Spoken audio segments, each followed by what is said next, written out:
I have spent 15 years trying to get doctors to use telemedicine and digital health in general. 15 years of conferences, presentations, colleagues telling me it sounded cool, and then doing nothing differently. No one was ever hostile. It just wasn't top of mind. And so there was a slow progression of trying to get people to use it.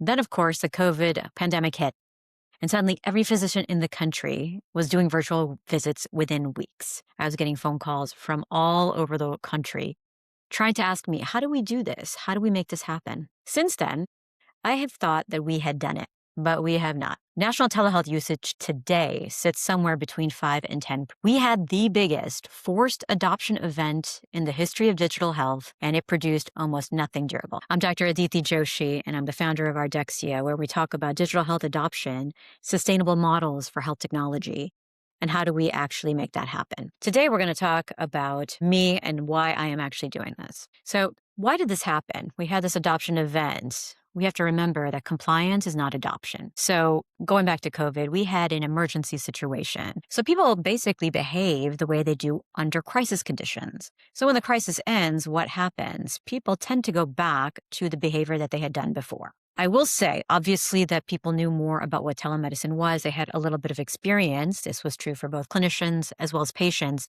but that doesn't mean that things change. And I want to make the point that compliance is not adoption.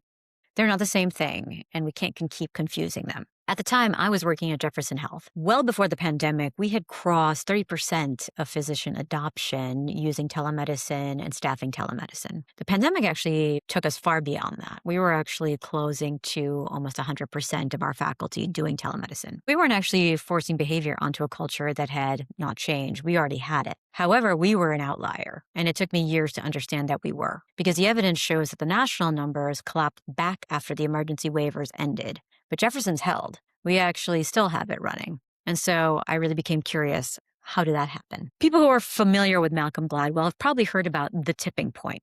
But I recently read a book of his newer book, The Revenge of the Tipping Point. And he talks about something called the magic third, which is exactly about what we're talking about here. Basically, it says that minority behavior, or things that have not become part of the culture. So in this example, let's use telemedicine. It only becomes a majority culture at about roughly 20 to 25 to 30% of the group.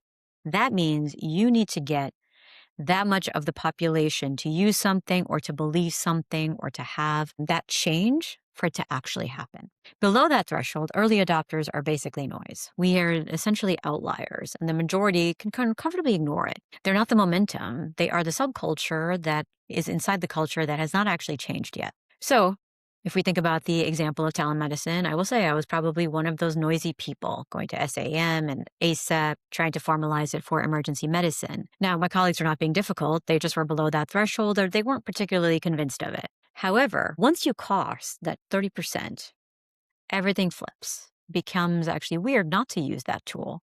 And then slowly, that chasm will actually cross. So below 30%, you really haven't changed anything. You've just created a subculture.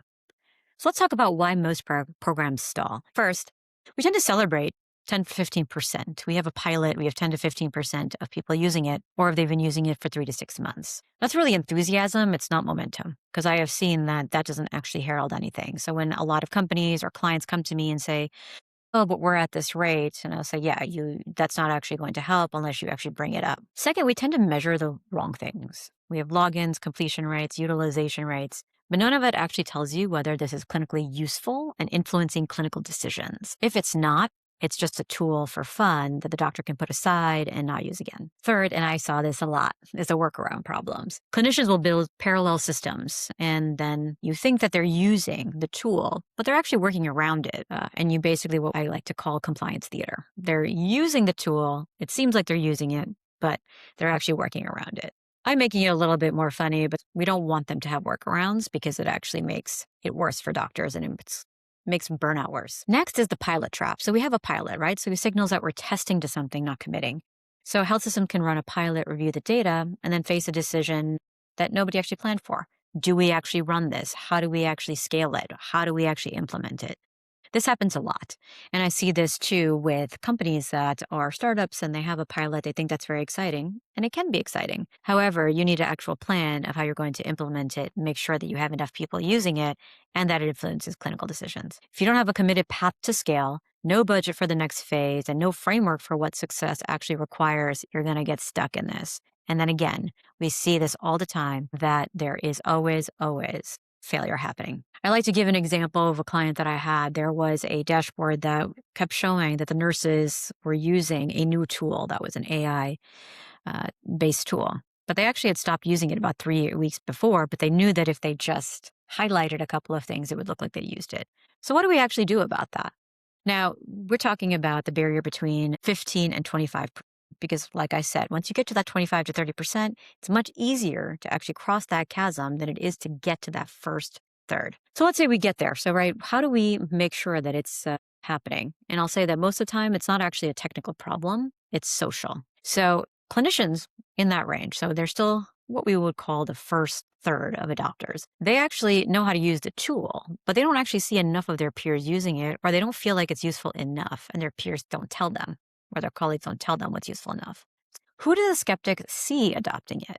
If it's the younger doctors or the people who are evangelists or someone like myself who is the one running the program, that's not actually going to convince them unless they actually believe what you're doing. It has to be someone within their peer group that they believe they're like. We always think about is that telehealth or health tech is for younger doctors. But one of the best telehealth clinicians I ever worked with was an doc that was near retirement. But during the pandemic, he decided to jump on and started doing telehealth visits. I will tell you, patients loved him. I got more positive patient satisfaction scores from him than anybody.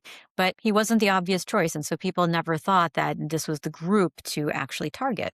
We don't actually know who those adopters would be like. And so when we think about reaching critical mass and getting that barrier and then being able to cross that chasm, you have to deliberately cultivate the movable middle, those respectable mainstream clinicians who read as one of us or one of the group that can take us to critical mass. I love that story because it really changed the way that I think because he was great in person. So why wouldn't he be great in telemedicine? And it really panned out. And I want to remind everybody, you're not looking for the enthusiasts. They were coming anyway. You need the people who look like everyone else and will convince the people who do not believe in this technology. So when I was building Ardexia, thinking about how much I have seen in failure as well as successes. I wanted to think through how did I actually make it happen for myself and for the companies and clients that I've worked with. I will say this, you do not have to convince people. You have to change the condition until adoption becomes the path of least resistance. For example, Epic did not win because it had the best interface. It's good, I will give it that, but it won because it reached critical mass in enough institutions that using anything else became the exception. Can anyone out there think of a hospital where they haven't at least tried Epic? No, you probably can't because it is everywhere. And a lot of companies are basing their implementation strategy on whether or not Epic will use it. So the question is not whether your digital health program is growing, it is whether you are close enough to the threshold that a focused push could tip it. You have to cross that magic third. And then when you get there, things become easier. Yes, you will still need a strategy, but you will actually make it much easier. I have seen this happen because, like I gave the example in the beginning, when Jefferson was already far over 30%, when we got to 30%, we got more people to join. And then the pandemic brought us to almost 100%. It can be done, is the whole point. You do not convince people, you have to change the conditions. And as we work toward thinking about all the technology we already have, how do we actually use technology in the way that it's needed for us? How do we make sure that our dwindling workforce or burnt out workforce can use it efficiently and feel good about using it? You have to ask yourselves your questions so that we have a sustainable healthcare workforce. So for anybody who is interested in any of these topics, you can always reach out to me or find me on our website. See you soon.